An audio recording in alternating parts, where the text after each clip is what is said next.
বিধানসভা নির্বাচনে প্রাক মুহূর্তে হলদিবাড়িতে হাজার হাজার কর্মী সমর্থক নিয়ে মহামিছিল করল তৃণমূল।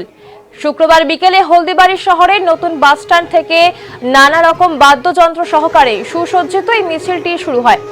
একদিকে যেরকম হাজার হাজার মহিলা এই মিছিলে অংশ নেয়, অন্যদিকে সমান তালে পুরুষেরাও এই মিছিলে অংশ নিয়েছিল। মিছিলটি হলদিবাড়ি শহরের বিভিন্ন পথ পরিক্রমা করে নতুন বাসস্ট্যান্ডে গিয়ে শেষ হয়। মিছিলে নেতৃত্ব দেন মেখলিগঞ্জ বিধানসভা তৃণমূলের প্রার্থী পরেশ চন্দ্র অধিকারী এবং তৃণমূলের অন্যান্য নেতৃত্বরাও।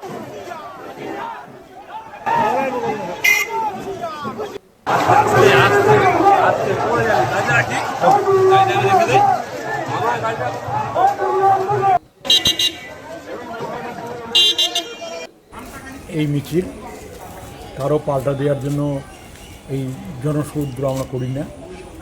কত বড় আমাদের কর্মীরা অত বড় নেতাকে এখানে কেউ দেখেনি, তাদেরকে আমরা নেতা বলে মানি না। মানুষের উৎফুল্ল, মানুষের জনজোয়ার, এটার মধ্যে দিয়ে প্রমাণ হচ্ছে হতে যাচ্ছে। মমতা বন্দ্যোপাধ্যায় তিনি যেভাবে সুপ্রিম কোর্টে সওয়াল করে তিনি যেভাবে বিচারাধীন বিষয়গুলি বিচারকদের কাছে নিয়ে গিয়েছিলেন এবং সুপ্রিম কোর্ট জাস্টিস দিয়েছিলেন, সেভাবেই হতে যাচ্ছে এই এসআইআর বিষয়।